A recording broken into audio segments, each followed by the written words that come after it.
Eita, e aqui não parou. Agora iniciou. Ah, então tá bom. Agora Voltou tá a gravando. gravação aqui. Então, vamos lá, meus irmãos, iniciando a nossa gravação, nossa aula de hermenêutica. Mais uma vez, graça e paz. Graça e paz. Amém. Graças a paz a todos. Amém. Já oramos e hoje estamos, inclusive, com o nosso irmão Flávio aqui conosco, ex-aluno. Seja bem-vindo, viu, Flávio? Não sei se o seu microfone está funcionando, Flávio, agora, mas para nós estava ainda agora. Agora eu não sei o que aconteceu. Então, meus irmãos, hoje, na nossa aula de hermenêutica, hoje é a nossa quarta aula de hermenêutica, eu quero ler um texto bíblico com vocês, porque nós estamos trabalhando em cima do livro do Nelson e do Lund, esse livro que tem sido uma bênção para a nossa vida. E hoje nós estaremos falando um pouco sobre a terceira regra e a quarta regra. A terceira regra e a quarta regra. Esse é a nova edição do livro que, pelo menos da última publicação, deixa eu mostrar aqui para vocês. Espera aí.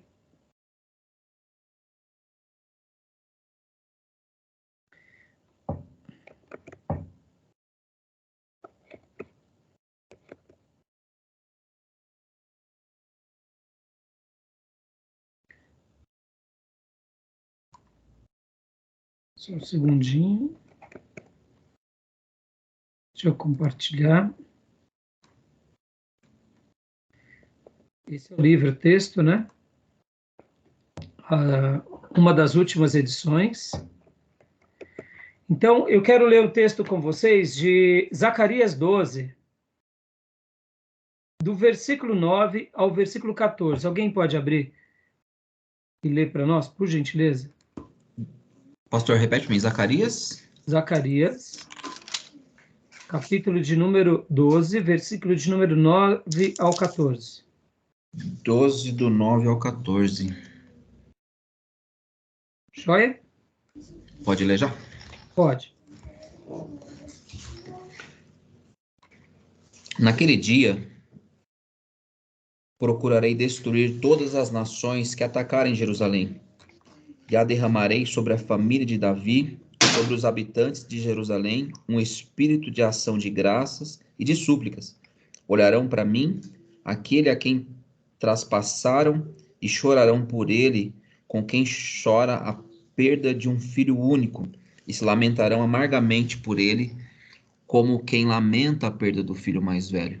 Naquele dia, muitos chorarão em Jerusalém, como os que choraram em Haddad-Rimon, no vale do Megido.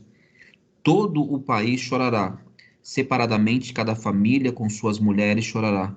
A família de Davi com as suas mulheres, a família de Natã com suas mulheres, a família de Levi com as suas mulheres, a família de Simei com as suas mulheres, e todas as demais famílias com as suas mulheres. Joia, maravilha. Então, esse é um texto muito lindo, uma profecia. E por que eu pedi para ler esse texto? Leia novamente para nós, pastor, o versículo de número 10 inteiro, porque ele, o 10 e o 11. Pois não. Vamos fazer uma leitura e, por esse momento, tentem esquecer que vocês estão lendo Zacarias. E aí vamos tentar ver em que pessoa o texto se refere. Leia novamente, por gentileza. E derramarei sobre a família de Davi e sobre os habitantes de Jerusalém um espírito de ação de graças e de súplicas. Olharão para mim, aquele a quem traspassaram, e chorarão por ele com quem chora a perda de um filho único, e se lamentarão amargamente por ele, como quem lamenta a perda de um filho mais velho. Sobre quem essa profecia é retratada? Jesus. Jesus. se nós não soubéssemos que Zacarias é o Velho Testamento, nós diríamos que isso daqui poderia ser uma... Eu faço uma pergunta. Esse texto poderia ser bem colocado num texto paulino? Num texto de Pedro? O que vocês acham? Eu creio que não, porque já aconteceu, né? Sim, mas pensa assim. Se fosse... já aconteceu. Sim, mas podem ver que aqui está dando uma ideia futura. Olha lá. E derramarei sobre a família de Davi e sobre os habitantes de Jerusalém um espírito de ação de graças e de súplicas. Olharão para mim aquele a quem transpassaram. Então, Pois é, retrato passado, né? retrato passado, não é? É. Então, vamos imaginar que esse texto estivesse em Apocalipse. Ele seria bem preenchido em Apocalipse? Sim, né? Sim. Sim. Porque ele, olha só que interessante, ele faz uma profecia dos finais dos tempos, dando uma ideia de que isso já tinha se cumprido. Concorda? De fato. De fato, não é? É. Por isso que eu perguntei, será que Pedro, ao escrever essa porção, seria mal compreendido? Não, porque a ideia que dá é que Pedro está olhando para trás, está dizendo, olha, se Paulo escrevesse esse texto, a mesma coisa. Todos os escritores do Novo Testamento poderiam escrever, porque eles viram isso acontecer, não foi assim? Exatamente. Não é? E olha, olharão para mim, aquele a quem transpassaram, pode ver no passado, e chorarão por ele, como quem chora a perda de um filho único, e se lamentarão amargamente por ele, como quem lamenta a perda do filho mais velho. Ou seja, está descrevendo um acontecimento do passado, mas é uma profecia sobre o futuro distante, de algo em que ele está pulando o ocorrido. Zacarias está só se retratando de algo lá na frente, ele está profetizando, ele não sabia disso, mas ele olhou para o final dos tempos. E ele está descrevendo um cenário dos judeus, como se os judeus tivessem feito isso, desprezado, mas agora estão caindo em si, estão se arrependendo porque desprezaram o Messias. E olha só, naquele dia muitos chorarão em Jerusalém, como os que choram em Hadat-Rimon, no Vale do Megido. Olha que interessante. Por que eu estou falando isso? Hoje, na terceira regra, a gente vai aprender algumas coisas muito interessantes. Então, eu quero só recapitular aqui com vocês as regras, porque olha que fantástico. Quando a gente começa a ver um texto como esse, a gente tem que olhar o texto no seu contexto. Você viu? O exercício que nós fizemos agora aqui foi o texto sozinho, mas eu estava olhando ele num contexto maior, num contexto do Velho Testamento e num contexto do Novo Testamento. Eu sei que como uma interpretação de uma profecia, é óbvio que por ter conhecimento de causa, então eu posso discursar sobre ele de uma forma segura. Mas uma pessoa, ao ler um texto como esse, fala assim, mas espera aí, o que Zacarias está querendo dizer? Mas ele está profetizando para que tempo? Para onde? Para os dias do nascimento de Jesus? Para depois do nascimento de Jesus? Lá no Apocalipse? Ou seja, olha o contexto. Como vocês fizeram comigo escatologia, vocês sabem do contexto apocalíptico. Vocês conhecem das histórias, das profecias. Então, para a gente ter uma leitura desse texto, a gente precisa do contexto. E agora, na terceira regra, a terceira regra ela vai ensinar bastante sobre essa questão, que é necessário tomar as palavras no sentido indicado no contexto, a saber, os versículos que precedem e seguem ao texto que se estuda. É claro que eu fiz questão de pegar um texto bem complicado para a gente contextualizar com a Bíblia. Mas Zacarias, ele é o Apocalipse do Velho Testamento.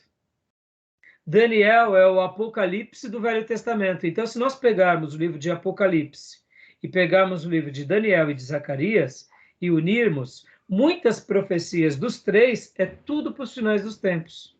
Ou seja, é um contexto. Quando a gente lê o próprio livro de Zacarias, tem coisas que ele está profetizando ali para os dias dele, mas muitas coisas são os finais dos tempos. Então, fiz questão de pegar isso só para mostrar como é importante o contexto. Ou o contexto do próprio livro, ou o capítulo que antecede ou precede, ou está depois, né?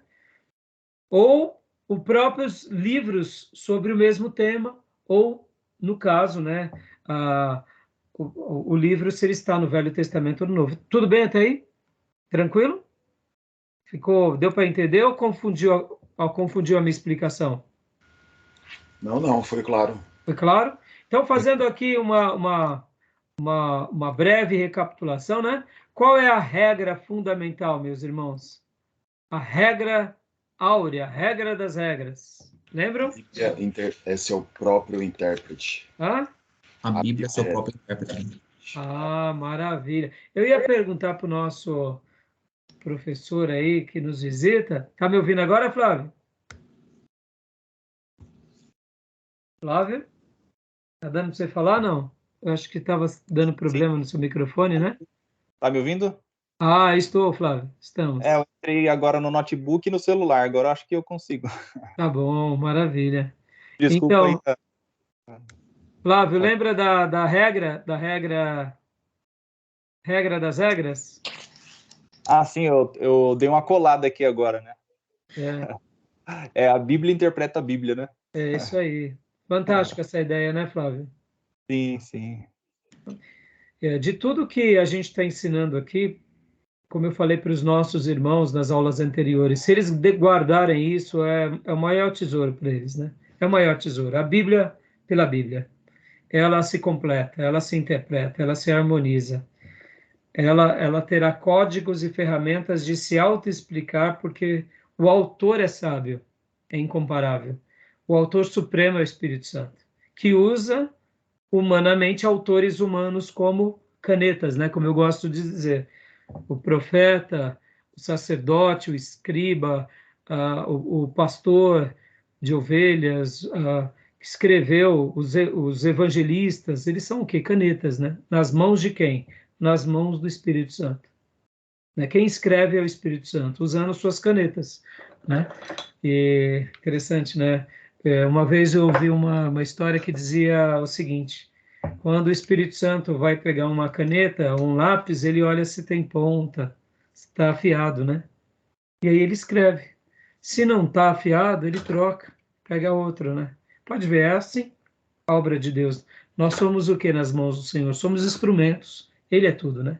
Então a regra áurea, a Bíblia pela Bíblia. Deixa eu até aqui já aproveitar e compartilhar esse princípio com vocês, né?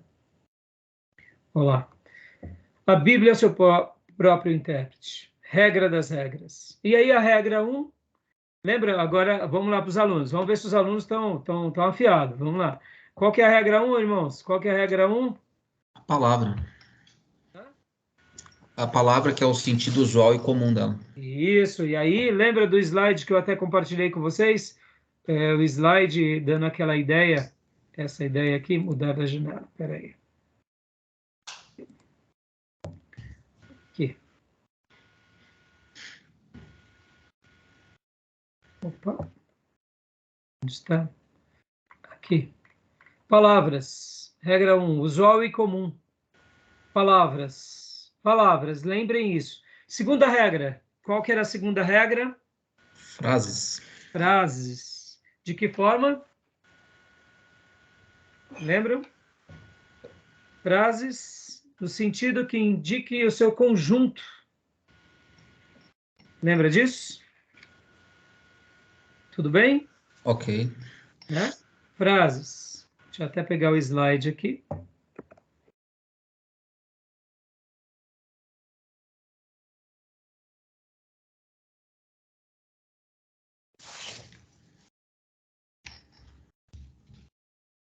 Olha lá.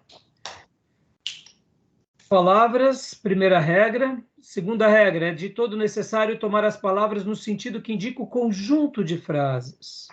E aí tem essa observação abaixo. Esta regra tem importância especial quando se trata de determinar se as palavras devem ser tomadas no sentido literal ou figurado. A gente não pode esquecer disso, né?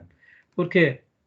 Quer ver um exemplo bem objetivo, inclusive que o autor, ele até terminou, o nosso irmão Nelson e Lund terminaram, é aqui, ó.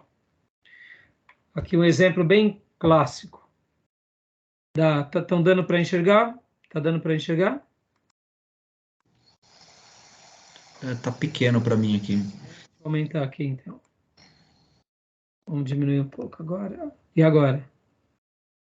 Dá para ver, pastor, dá para ver. Dá para ler? Dá para ver. Vamos lá. Diz Cristo a Pedro. Pode ler para nós, pastor Johnny. Dar-te-ei as chaves do reino dos céus. Mateus 16, 19. Dá uma pausa. Então, Jesus ia dar para Pedro um calhamaço de chave que nem o carcereiro de Filipe. Não. Né? Quando eu estou lá na igreja, que eu vejo os obreiros abrindo a igreja, eu brinco para ele: ô irmão, você está parecendo um carcereiro de Filipos, hein? Né? Cheio de chave. Né? Pode ver na igreja, geralmente a gente tem aquele molho de chave daqui, dali, né? Então vamos lá, continua lendo para nós, pastor. Pelo conjunto desta frase, vemos claramente que chaves não se usam no sentido literal ou material, posto que o reino dos céus não é um lugar terreno onde se penetra mediante chaves materiais. Deve-se, pois, tomar em sentido figurado, simbolizando as chaves, autoridade de ligar e desligar ou perdoar e reter pecados, que em outra ocasião também deu aos demais discípulos. João 20, 23 e Mateus 18, 18. Ou seja, aqui o autor deu uma explicação bem contundente, bem objetiva, que fica bem claro para nós o que ele está querendo dizer.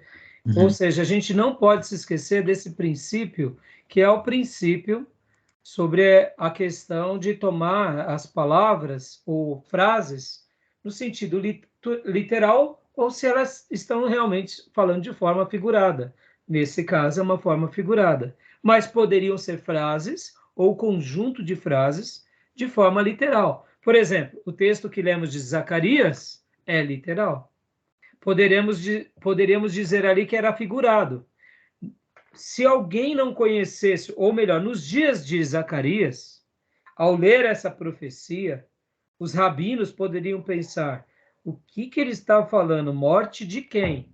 Poderiam até fazer uma interpretação figurada, mas depois que vem o Cristo, que ele morre, que a gente conhece a história dos judeus, que os judeus desconsideram Cristo, e depois que a gente tem a clareza do livro do Apocalipse, e aí você une a história dos judeus, a rejeição que os fariseus e os judeus religiosos fizeram com Cristo, a profecia de Zacarias, você vê que literalmente ali não era figurado, ali é um sentido literal, ou seja, aquele conjunto de frases, aquela profecia era algo literal. Fantástico, né, irmãos? Então, segunda regra, nada mais, nada menos do que palavras. E a terceira regra, a gente vai estar entrando nela agora, ou seja, a terceira regra, a gente trata o que na terceira regra, meus irmãos? O contexto. Contexto. Joia, meu irmão. Olha lá. Leia para nós, então, Gil. É necessário? É necessário tomar as palavras no sentido indicado no contexto, a saber, os versículos que precedem e seguem ao texto que se estuda. Ou seja, os que estão anterior e os que estão posterior. Continua. No contexto, achamos expressões, versículos ou exemplos que nos aclarecem e definem o significado das palavras obscuras. Muito bem, olha só como ele coloca aqui, obrigado, Gil. Ele fala até, dando essa ideia de esclarecem, dão luz no contexto. Eu fiz questão de ler o texto de Zacarias, porque eu sei que está fresco na memória de vocês toda a aula de escatologia. No entanto, é claro que a gente começa interpretando o contexto do próprio livro, né? É como o autor vai dar aqui no slide alguns exemplos. Efésios 3, 4 e 6. Mistério, que seriam os gentios. Pode ler para nós, pastor Johnny, esse texto, Efésios? Efésios 3, do 4 ao 6. Só um minutinho. Isso.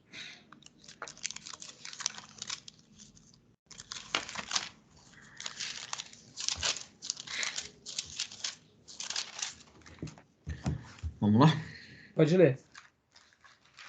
Ao lerem isso, vocês poderão entender a minha compreensão do ministério de Cristo. É só o 4 e o 6, né? Isso. Significando que, mediante o evangelho, os gentios são co-herdeiros com Israel, membros do mesmo corpo e co-participantes da promessa em Cristo Jesus.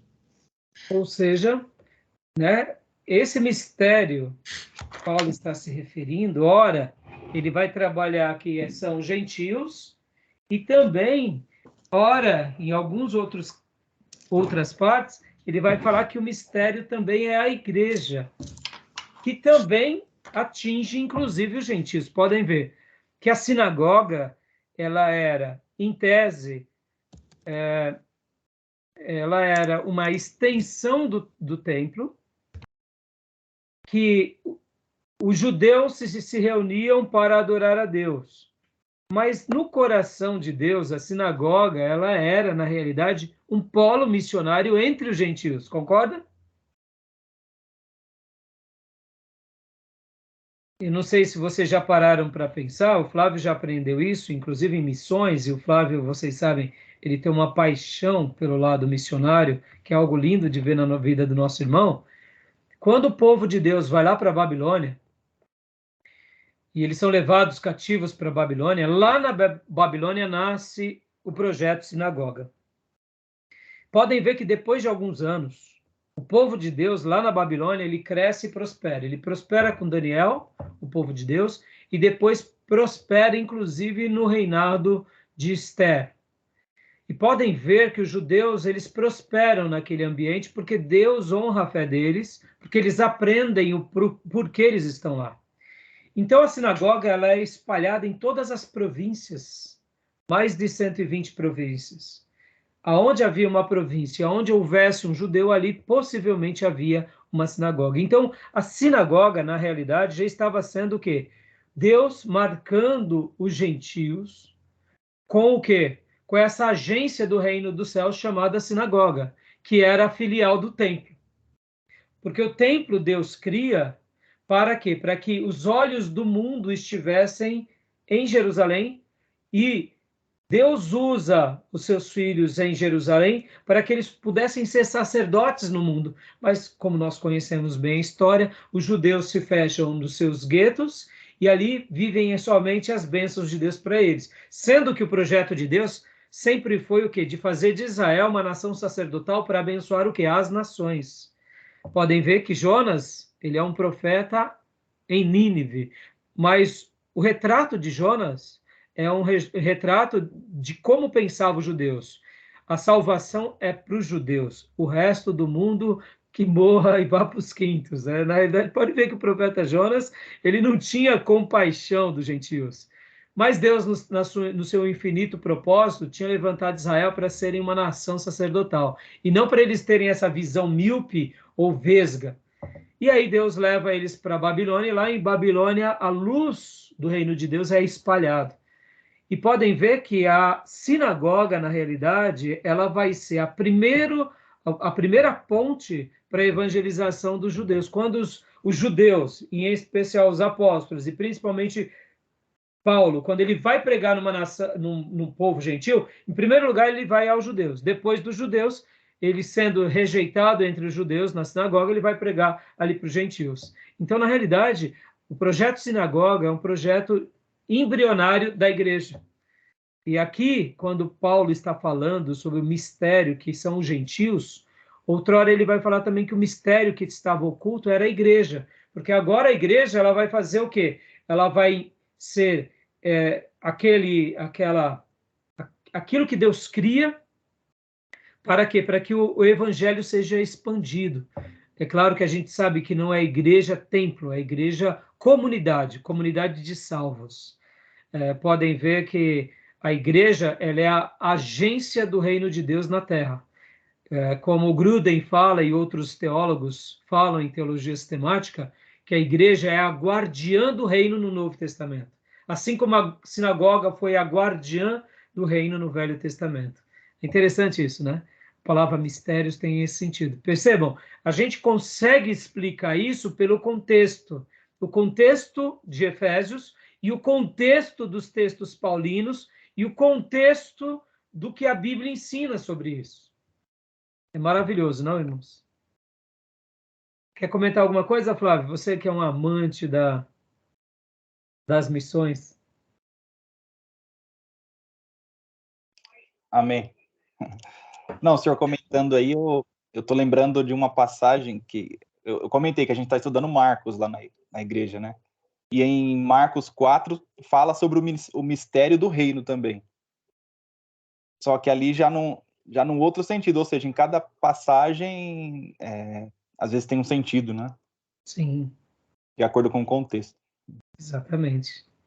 Então, o mistério aqui é os gentios, e os gentios a gente enxerga que eles são atingidos pela pregação do evangelho e das boas novas, e a igreja chega ali.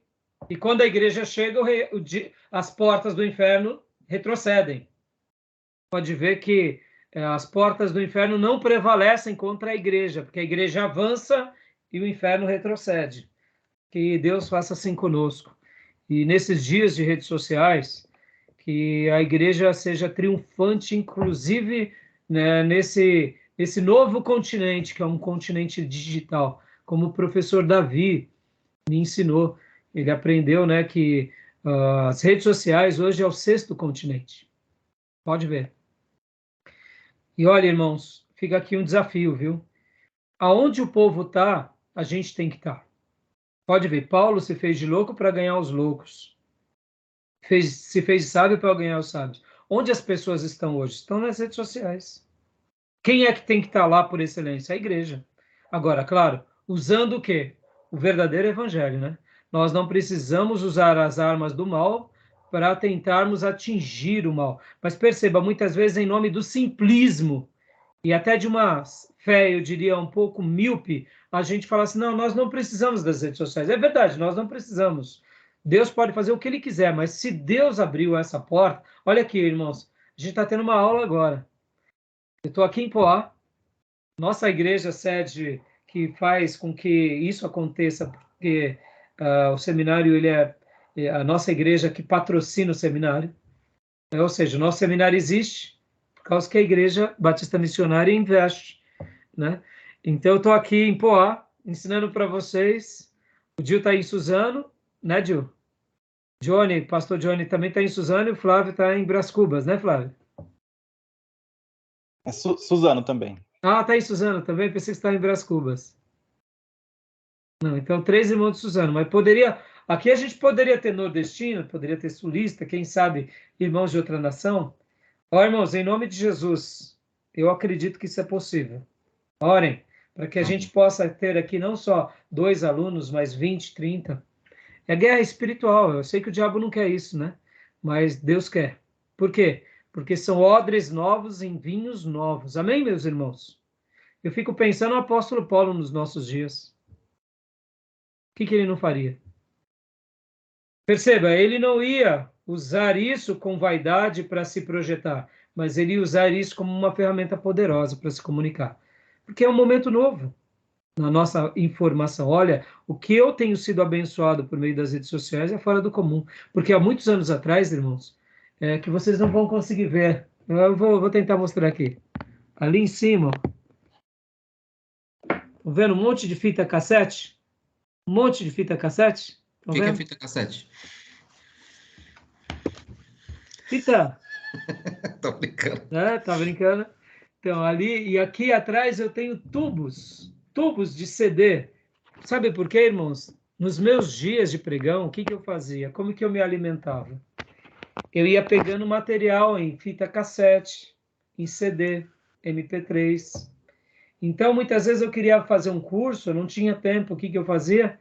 Eu pegava esses materiais, pegava o meu Discman. Hoje está tudo aqui, irmãos. Tudo aqui. O senhor Faz o ainda tem onde download. reproduzir elas? Hã? O senhor ainda tem onde reproduzir elas? Tenho porque eu guardei, eu tenho os meus. Eu tenho aqui Bom. os meus. Tá guardadinho, né? Ó, tá guardado. É porque é Algumas difícil hoje em dia gavetas nesses aqui. aparelhos. Deixa eu ver se eu acho. O problema agora é achar. Mas eu tenho meus aparelhos ainda, Gil, porque assim, são coisas, mas ó, só para vocês terem uma ideia aqui, deixa eu mostrar aqui para vocês.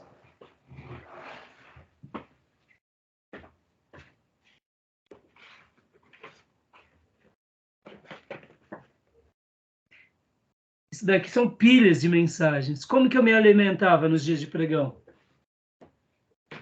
Eu me alimentava ouvindo isso tudo e como se diz, né? Gastando tempo com essas preciosidades. Não tinha muito tempo para eu poder, por exemplo, eu não podia muitas vezes ir num congresso no meio da semana, eu tinha que estar no banco. Então, o que eu fazia? Teve o congresso em tal lugar, eu falava, me manda os CDs, me manda os DVDs, me manda as fitas cassete. Hoje a gente está tudo aqui nas redes, irmãos, tudo na rede. Você quer aprender sobre Billy Graham? Você quer assistir as conferências, 10 últimas conferências de Billy Graham? Está tudo aqui. Bota lá Billy Graham, você vai pegar tudo de Billy Graham. Fantástico, nós precisamos, é um dever nosso como ministro, a gente criar o quê? Perceba, quando um crente pega assim e fala assim, não, a gente não precisa das redes sociais, ele está sendo uma topeira, ele está pegando essa luz, que é uma candeia, e está colocando debaixo de uma mesa. O que a gente tem que fazer, irmãos, nas redes sociais? A gente só tem que colocar a luz no lugar certo, que é no velador. Como assim? A gente tem que pegar, por exemplo, essas obras maravilhosas e tá falando, ó, fulano, assista, veja, colocar, e a luz vai brilhar. A gente não precisa fazer mais nada. Concorda? Agora, o diabo, ele não quer que o povo de Deus tenha essa ousadia. E aí, o que acontece? Os falsos profetas e os lobos tomam proveito das televisões, das redes sociais, porque a gente fala assim, não, eu vou ficar só no simplismo mesmo. Guardem isso, irmãos. Os odres novos, de vinhos novos, quem faz é Deus, e a gente só pega essa onda. Concorda? Se amanhã Deus mudar o panorama mundial, acontecer um fenômeno e a gente não tiver mais energia e a gente voltar a viver há 500 anos no passado, a gente vai ter que viver odres novos em vinho novo em odres novos. Ou seja, como assim, pastor? O senhor está dizendo que a gente vai voltar 500 anos para o passado? Se vier um meteoro e cair no planeta e todo o sistema de tecnologia mudar, a gente não tiver mais bateria, a gente voltar para algo mais primitivo, vai ser o novo de Deus para a nossa vida. A igreja vai prevalecer? Vai. O povo de Deus vai prevalecer? Vai. Mas vai ser mais difícil? Mas muito mais difícil. Concorda? Se tiver uma pandemia no meio onde a gente não tem essa comunicação pelas redes sociais, a gente vai viver, mas vai ser mais difícil. A mensagem vai demorar para chegar, vai ser carta de novo, não vai ser e-mail, não vai ser tecnologia. Mas eu acredito, irmãos, que nos seus meios, é aquilo que a gente entende. Deus, ele permite a gente viver um momento novo e ele vira as páginas, né? Pode ver, são momentos novos. Fui claro? Né? Abri um parênteses aqui. Então, voltando aqui para a regra, né? E o segundo exemplo aqui é de rudimentos. O que são rudimentos? Vamos ler Gálatas 4, 3 e 4, do 9 ao 11? Alguém pode abrir para nós? Eu estou com o texto aberto aqui já. Ótimo, pode ler para nós? 4:3. Assim também nós, quando éramos menores, estávamos escravizados aos princípios elementares do mundo. Agora do 9 ao 11. Mas agora, conhecendo a Deus, ou melhor, sendo por Ele conhecidos, como é que estão voltando àqueles mesmos princípios elementares, fracos e sem poder? Querem ser escravizados por eles outra vez? Vocês estão observando dias especiais, meses, ocasiões específicas e anos. Temo que os meus esforços por vocês tenham sido inúteis. Ou seja, né? Aqui, rudimentos, na realidade, seria o quê? Nada mais, nada menos do que legalismo, práticas legalistas, né? Uhum. Ou seja, como faziam os judaizantes. Tudo bem até aí, meus irmãos? Tranquilo até aí? Continua lendo para nós agora aqui, Gil, 2.0. Às vezes encontra-se uma palavra obscura aclarada no contexto por sinônimo, ou ainda por palavra oposta e contrária à obscura. Ou seja, né? Tem coisas que a gente vai precisar de usar sinônimos para poder compreender bem. Como aqui, por exemplo, aliança está se referindo à promessa de Cristo e edificados está se referindo a confirmados na fé. Podem abrir para mim Gálatas 3:7, 3:17 e Colossenses 2:7, por favor. Quem abrir pode ler para nós. Eu estou com Gálatas aberto aqui, já vou participar então. 3:17, por favor, pastor. Quero dizer isto. A lei, que veio 430 anos depois, não anula a aliança previamente estabelecida por Deus, de modo que venha a invalidar a promessa. Em outras palavras, né, aqui a aliança está se referindo à promessa de Cristo. Uhum. E quando a gente pega a expressão aliança, a gente pode pensar assim, qual aliança? Mas aí a gente tem que entender no contexto do que ele está querendo dizer. Aí fica mais claro como algo compreendido pelo contexto. E Colossenses 2:7. Vou abrir aqui. Por favor. Nele radicados e edificados, confirmados na fé, tal como foste instruídos, crescendo em ação de graças. Né? Você vê radicados, dá uma ideia de raiz, de fundamentação, no sentido biológico. Pode ver que a raiz cresce para baixo, e sem a raiz a árvore não tem saúde. Assim também é o edificado, dando uma ideia de construção. Pode ver a palavra edificação. Pode ver que é uma palavra que a gente usa também na construção civil e na arquitetura. Ah, você viu aquela edificação? Ou seja, é algo que foi construído sobre uma base. A palavra edificação e radicados tem a ver com o quê? Essa fé que a gente foi confirmado, que a gente foi afirmado nela. Então, existem palavras obscuras que são aclaradas no contexto. Tudo bem até aí, meus irmãos? Tudo bem? Alguma dúvida? Algum comentário? Flávio, quer comentar alguma coisa? Né? Hoje você é o nosso convidado de honra aqui. Então, fica à vontade, viu, Flávio? Tranquilo. Estou ouvindo Master tudo. Teacher. E, inclusive, aqui, lembra no meu primeiro desenho que eu fiz? Palavras. Aí, a segunda regra, frases. Frases. Ou figurada, ou literal. E agora, aqui na minha terceira regra, seria essa ideia do contexto. Pode ver, né? Tem as palavras, tem as frases, e aqui tem o contexto. Ou seja, você no azul aqui representa o contexto. O que está envolvido? Tanto essas palavras quanto essas frases. Qual que é o contexto que antecede e que vem depois também? Ou que está no livro? Né? Bem interessante essa ideia, né? Então, vamos lá. Continuando aqui. Ainda a terceira regra. Querido Flávio, leia para nós. Às vezes... Às vezes, uma palavra que expressa uma ideia geral e absoluta deve ser tomada num sentido restritivo, segundo determine alguma circunstância especial no contexto.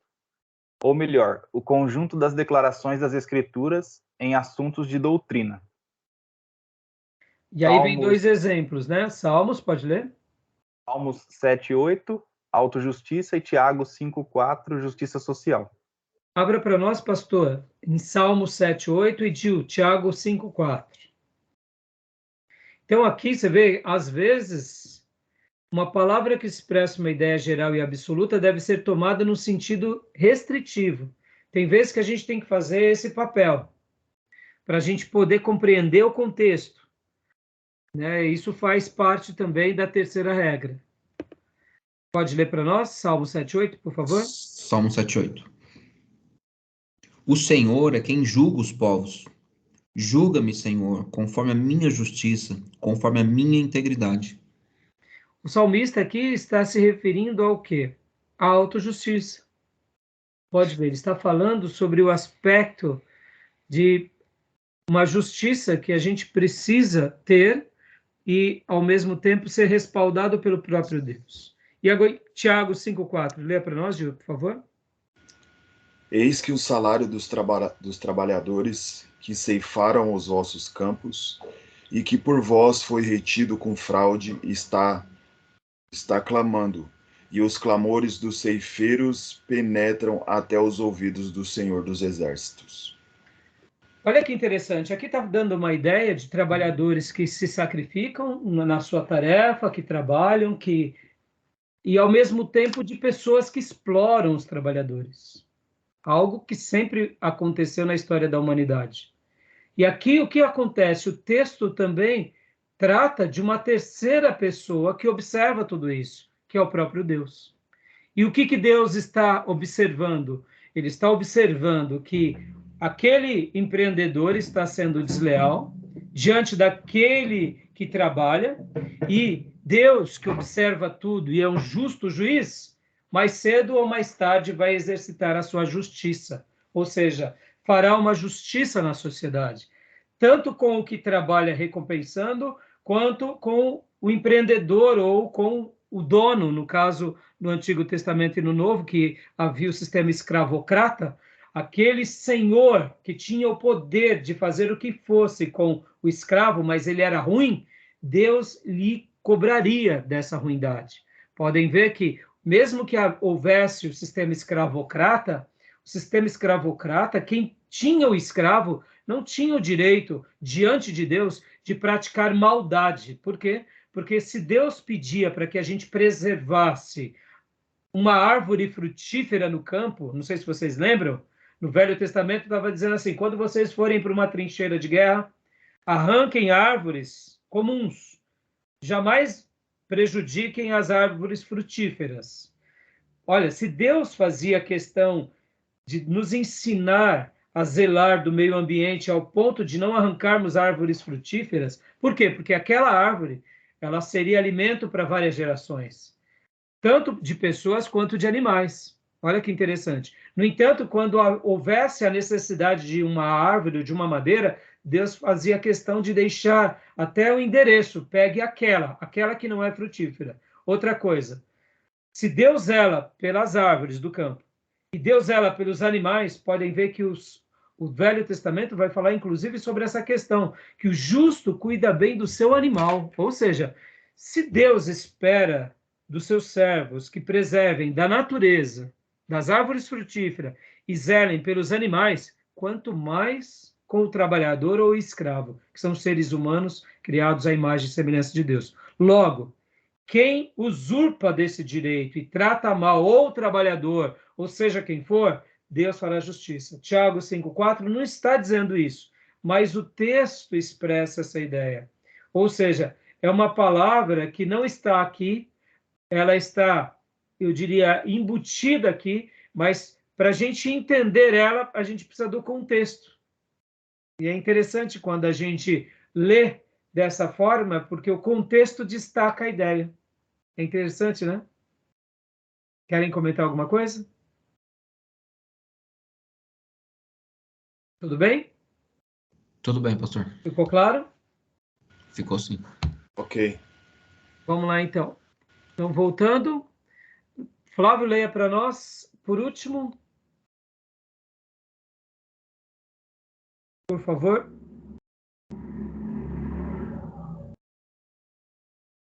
Pastor, desculpa.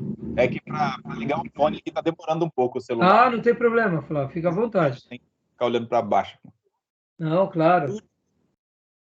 Por último, não se esqueça que às vezes tão somente pelo contexto se pode determinar se uma expressão deve ser tomada ao pé da letra ou em sentido figurado. E aqui temos duas expressões, né? João 6, que vai falar sobre o pão da vida, e Atos 22:4. Lê para nós, pastor Johnny, Atos 22:4, que fala sobre o caminho. Né? Tem vezes que a gente tem que pegar aquela expressão e tomar o pé da letra. Simples assim. Quem é o pão da vida, irmãos? É Jesus. Então, o texto está dando essa figura de linguagem de forma direta. É ao pé da letra. Algumas vezes é de sentido figurado. Então, a gente tem que fazer essa leitura para a gente entender no contexto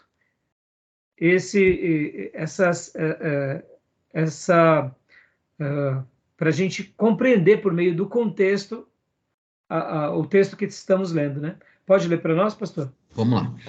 Perseguir os seguidores desse caminho até a morte, prendendo tanto homens como mulheres e lançando-os na prisão. Você vê? Então, quem é desse caminho, né? É bem claro essa questão, né? Exato. Inclusive, na minha Bíblia aqui já está em letra maiúscula, caminho. Caminho, né? É. Minha também. Exatamente. Você vê que o tradutor, olha que interessante, deixa eu pegar aqui no original, na Bíblia de Strong, Atos 22:4, se você tem aí a sua Bíblia My Bible, deixa eu pegar aqui Atos, deixa eu ver como que está no grego, que eu não me recordo agora, 22:4. Vamos ver como que trata no grego. No grego não tem, só está a expressão caminho, né?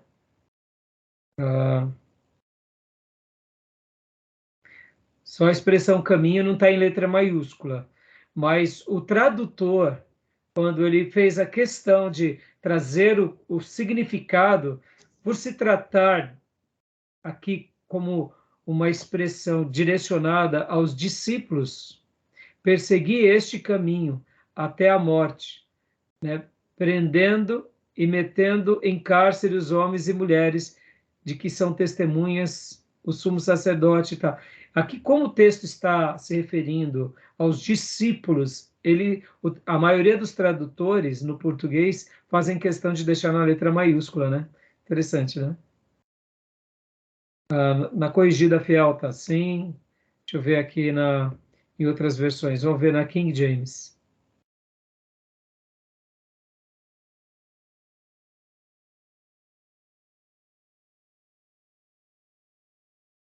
Na Bíblia de Jerusalém está também assim, onde está King James.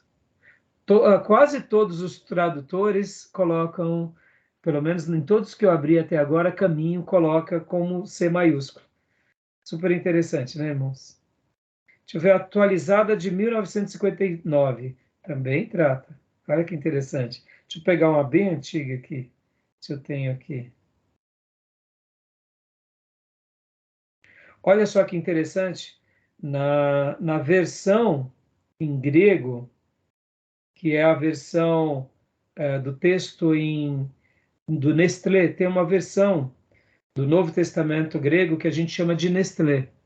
E nessa versão em grego, o caminho, que é rodon, no caso rodós, vem da expressão rodós, né? No caso aqui é rodon, ele está maiúsculo também. Até no grego está em maiúsculo. Deixa eu ver em outra versão grega.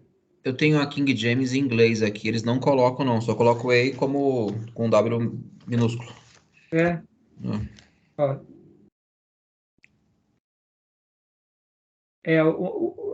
Pode existir alguma versão que não vai estar. Interessante, né? Tudo bem até aí, então, a terceira regra, irmãos? Beleza. Tranquilo? Beleza? Deixa eu ver aqui o horário. Bom, eu vou parar a gravação aqui para a gente ir para o próximo bloco, tá bom? Tudo bem até aí? Querem tirar alguma dúvida? Tranquilo? Não, ok. Então, primeira regra fundamental, a Bíblia pela Bíblia. Primeira regra, palavras, no sentido usual e comum. Segunda regra, frases, prestando atenção sempre nas questões se ela é literal ou figurada. Terceira regra, contexto. Contexto. guardando que um texto fora de contexto só serve de pretexto. Tá bom? Tudo bem até aí? Eu vou parar a gravação e vou abrir outra chamada, tá bom?